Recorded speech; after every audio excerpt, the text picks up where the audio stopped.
we were practicing really well all week. And then when I put in their full court pressure on every shot, we were planning on starting Oziah and Lefty. And when we put in their full court press, we were turning the ball over constantly, and the white team was destroying the red team, started simulating their pressure. So I walked upstairs and told the staff, I said, it's not gonna work, we're gonna start Dylan against this pressure. And certainly Dylan was magnificent tonight at breaking pressure, doing great things, and made us so much a better basketball team. Tough team to play against, by the way. This is not an easy team to play against because of their pace. But our guys did a tremendous job in the second half of being active with their hands, creating steals, creating good opportunities offensively. Rick, I guess the initial... Steve has the drink. Go ahead, I'm sorry. The initial idea to start Lefty with Oziah in the backcourt, just what went into... Well, Dylan was coming off an injury, and he looked great, but I realized after simulating the pressure, we couldn't go with that lineup.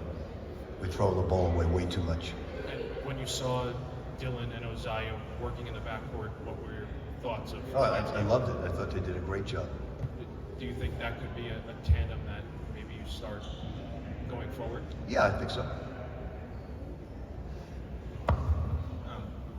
Rick, the first half, you seemed pretty irked through a lot of it. Pretty what? Irked. Irritated. Not really. I really wasn't. I'm just a total asshole that I always am. Was there one or two aspects of the way that they were playing? So we struggle. I told the team the other day, I said, everybody talks about your generation, and they are different. Much nicer than all the other generations, much nicer people.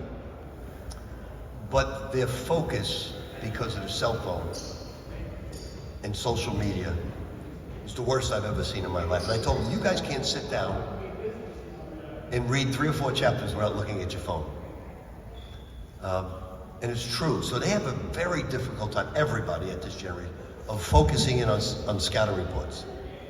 In the we constantly talked about not backing up and getting skinny and getting over every screen because they're 3-point shooting. In the first half, we did the opposite. So then we reminded them of their generation at halftime, and they picked it up. You know that, Roger, I'm sure. And Rick, you and I forget because of our age, but they forget because of lack of focus. Right. We use our phones less. Yes. So, as far as this idea of the Darlem Sellers backcourt going forward, you know Sandin and Jackson pretty well. Do you think that they will be comfortable coming off the bench? I try to play the best players, regardless of reputation. I told this to Joe Son and Ian the other day. I brought both in. I said, I'm not coaching by reputation. I'm not coaching by, you're all new to me. With the exception of Zuby and Deku and Ruben, I don't know you guys. I don't care what you did in high school. I don't care what you did at Arizona State or North Carolina. I just care about what you do in practice. So I'm going to play the best 5 guys, but I really don't pay too much attention to starting. It's really irrelevant to me who starts. Bryce didn't start one game. Dylan didn't start tonight. If you look at it, Joe Son tonight played 20 minutes, almost 21 minutes. So I don't look at it just because I looked at it, we needed Dylan Darling because of their full court pressure. So it's not about reputations, it's not about they're all going to play. They're all going to play. And sometimes you're gonna need Joe Son and Ian more than Oziah and Dylan. Sometimes you'll need, depending on who you're playing. Rick, your concern for this team, yesterday you talked about being a finesse team, and you were looking for more physicality. In the first half, it seemed like William and Mary was really pushing you guys back a little bit. Did you say something at halftime, or was there something you were looking for that you saw in the second half? Yeah, I think we are a finesse team. That if we play the likes of Iowa State, there are a lot of teams in the league like Georgetown, Iowa State, Houston are extremely physical basketball teams, and unless we get physical, we're going to have a difficult time with those teams. So I don't know if we backed up. I just think we didn't guard the three very well. We weren't very active with our hands. In the second half, we got much more active. So there's nothing wrong with being a finesse team. That means you got great athletes and they're great in the open court. Nothing wrong with that, but we just got to get a little tougher with the scouting reports. And the follow-up to that is, looking forward, you've got a tough schedule going into Nevada. Do you feel like this team got a little bit more resilience tonight? You know, Zuby has a saying. We're on a mass text, and I constantly text them. And Zuby keeps saying right away after I text him, one practice at a time, one day at a time. Just take care of business. And you know, with us, I say this all the time. I had two guys at Iona that really didn't have a high-level scholarship. Danis had none. Danis Jenkins, he's starting for the Pistons. Walter Clayton, I think he had Western Carolina and one or two small schools. And because they really got after it, got better, and took it one day at a time, they're both in the NBA now. So that's all we're trying to do is, one, this is a new team. They're new to each other, they're learning each other. And so we're just going to take it with Zuby's philosophy.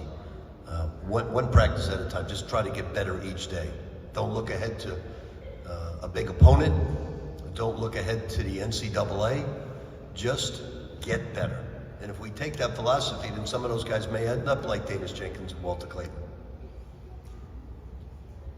Rick, you had said that you were hoping with the hard game against Alabama early that you might be able to figure out places where like you guys needed to work on and improve, and I'm sure that you did that.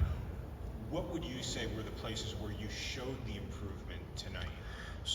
So, if you play against a team like this and you're constantly switching, they will take you apart with that Princeton offense. So I told the guys I wanted you to physically get into the screen, what we call getting skinny, try to become part of his body, and get over it. In the second half, we put on a clinic with that. We were great at it, great at rotating. So that's what we're trying to do. Switch at a necessity, but not out of convenience.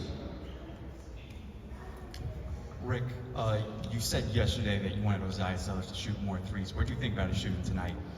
I thought he was trying to do it. He still passed up about 2 or 3, but he was trying to do it. I like the fact that he had 2 assists and no turnovers. I like the fact that in a high-scoring game we only had 11 turnovers, which is good. I like the way Ozzie played. I love the way Dylan played. Josan is a very aggressive young man. He's getting better and better. We had, we had 13 steals in the game. We forced 24 turnovers, so we were very active. We're getting better, and that's what you hope for. Rick, the way that Dylan Darling has kind of developed as a point guard, what has been the most impressive thing that you've seen since you got him in the summer to where he is now? He's 5'11", and he's tough as nails. Obviously, his father was a tough football player, and he's just a 5'11", 6-foot, tough kid. 5 rebounds tonight, broke the pressure, played a lot of minutes. I love his toughness, I love his ability. He's got great moxie, he's afraid of nothing. He has no fear at all of who he's playing against. He thinks he's the best player on the court. He tries on defense. He'll get beat once in a while, but we got to protect him. Is kind of all those things that you described of him, is that what you thought you were getting when he committed here? Yes, I did. That's what people told us about him. The coach of Washington State told us, you're getting a hell of a basketball player. His heart is a lot bigger than his size. So we're delighted to have him. I love all these guys. I think Josan Sinone has great potential. I think Ian Jackson has excellent potential. He's a little careless right now, and you see it, but he'll grow out of that because he's getting better defensively. You know, a lot of times these young players judge what they do on their scoring.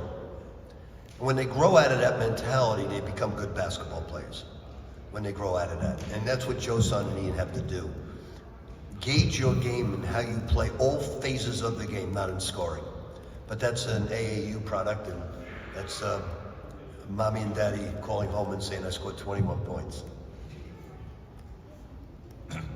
Rick, two for you. The balance overall, 93 points without anybody above 15, 43 rebounds with only one guy above 5.